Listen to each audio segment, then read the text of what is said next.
Okay, so Ready Player One has an autistic character. This is super cool. Let's get into it. Guys, what's going on? My name is Dan. I have autism, ADHD, OCD, and dyslexia, and I'm making weekly videos all about this kind of stuff. So if you're new around here and you'd like to learn more about this topic, be sure to hit the subscribe button by clicking that notification bell down below here on YouTube. And if you're watching on Facebook, TikTok, and Instagram, make sure to follow this page for daily videos from me. Guys, what is going on? I'm a huge VR tech nerd. I mean, me and my team actually have an office. We meet in VR. We use Horizon Workrooms. We use the Oculus Quest. And me as a person, I'm helping develop some stuff in virtual reality to help autistic people. But because of that, I recently had a work experience student come here and work with me for a week, and he said, "Have you seen the movie Ready Player One?" And I was like, "No, I've not seen it." But I heard about the book when I was in YouTube in London. Somebody I knew was reading it then. Now, Ready Player One is a movie all about a world, kind of like Horizon Worlds in Oculus right now, where you can go in there, be anybody you want, do anything you want, but kind of everyone is online. That's not the important part, right? That's just the premise of the movie. It's all done virtual reality wise, but it's created by a guy called James Halliday.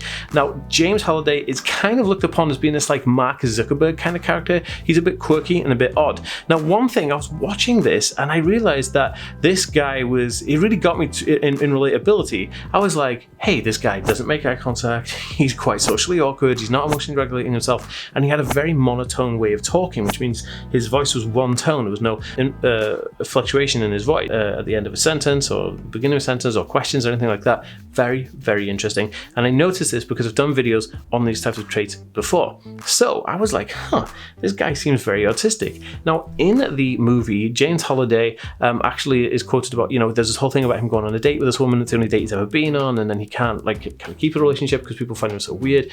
He was also definitely just desperately into pop culture, was obsessed with pop culture, and had loads of stuff, Back to the Future and Star Wars and all that kind of stuff. Now, I was being me thinking, I've got to go online and check this out. So I Googled, James Halliday have Asperger's or autism or whatever. And I found an article stating that in the book, they make specific reference to him being autistic, but it wasn't in the film as far as I've seen so far, because me being ADHD, I haven't finished the movie yet. I've still got 10 minutes left. But still, James Halliday is a autistic character in a major movie. Now, Ready Player One was massive. Lots of people watch it because it's gaming, pop culture, VR. It encapsulates the whole kind of imagination of an entire generation of people who are millennials, just like me, who love VR gaming and all that kind of good stuff. So, seeing a character like James Halliday being this kind of a guru guy who built all the system, being autistic within that movie is really awesome for the community. It really lifts it up, but also super interesting. It's kind of like trivia. You say, well, wow, Ready Player One has an autistic character. Back in 2018, the Power Rangers had an autistic character. Really interesting, super awesome, and I love all that stuff. Now, guys, if you have anything to add, pop it in a comment down below. If you'd like to support me on Patreon, you can do at patreon.com/theaspyworld. There's plenty of courses and awesome exclusive content on there that is nowhere else to be seen, but you can come and support me from as little as $1 to $100 every month. It'll be amazing. I'll see you guys in the next video. Peace.